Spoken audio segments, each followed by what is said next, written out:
कारगिल के केवल 2 साल बाद ही पाकिस्तान द्वारा भारत की संसद के ऊपर दिन दहाड़े हमला कर दिया जाता है। इसके 7 महीने बाद जम्मू के रघुनाथ मंदिर के ऊपर हमला होता है, जिसके 4 महीने बाद अक्षरधाम हो जाता है। 2003 में एक महीने के अंतराल पर मुंबई में बार बार धमाके होते हैं, जिनमें गेटवे ऑफ इंडिया से लेकर लोकल ट्रेन तक को निशाना बनाया जाता है। जुलाई 2005 में अयोध्या, जुलाई 2005 में ही जौनपुर और अक्टूबर 2005 में दिल्ली के अत्यंत शक्तिशाली सीरियल धमाके, जिनमें 62 भारतीय मारे जाते हैं। इसके अगले साल 2006 में वाराणसी के संकट मोचन हनुमान मंदिर और रेलवे स्टेशन के ऊपर बॉम्ब फोड़े जाते हैं, जिनमें 28 लोगों की जान जाती है। और इसके केवल 2 महीने बाद मुंबई में 7 लोकल ट्रेन को उड़ा दिया जाता है, जिनमें 200 से ज्यादा लोग मारे जाते हैं। इसके अगले साल समझौता एक्सप्रेस हमले में 70, हैदराबाद में 60, एक बार फिर वाराणसी में 16 और 2008 की शुरुआत में रामपुर में सीआरपीएफ के 8 जवान, जयपुर के सीरियल धमाकों में 71, अहमदाबाद और दिल्ली में 56 और 36 और इसके ठीक 1 महीने बाद 26 नवंबर 2008 के दिन समुद्र के रास्ते मुंबई में घुसे मुट्ठी भर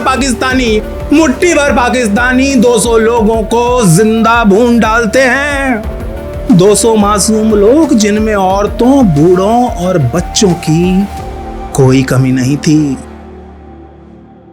पाकिस्तान बार बार हमारे ऊपर हमले करवाता रहा और हम अमन की आशा चलाते रहे। हम पाकिस्तानी एक्टर, सिंगर्स और कॉमेडियंस को यहाँ बुलाकर काम देते रहे और काम के साथ दिल खोल के अपना प्यार, शोहरत और दौलत भी।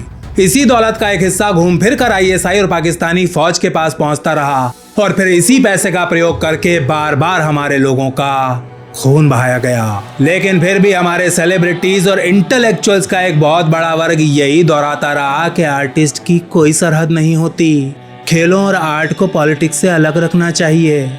लेकिन आप ही मुझे बताइए कि 1947 से लेकर 1965 और 1971 से लेकर 1993, 96, 99, 2001, 2003, 2006, 2007, 8, 9, 10, 11, 12, 13, 14, 16, 18 और 19, 2019 से लेकर आज पहलगाम तक आपको साली पॉलिटिक्स कहाँ दिखाई दे रही है?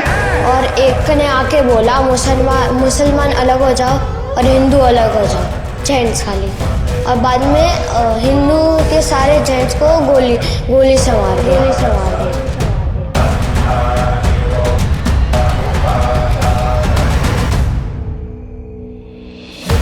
पिछले कई दशकों से पाकिस्तान भारत के साथ जो करता आ रहा है उसे पॉलिटिक्स नहीं, धर्म कहा जाता है। एक धर्म जिसके अनुसार यहूद, हनूद और नसारा यानी कि ज्यूज, हिंदूज और क्रिश्चियंस को तो जीने का कोई अधिकार है ही नहीं।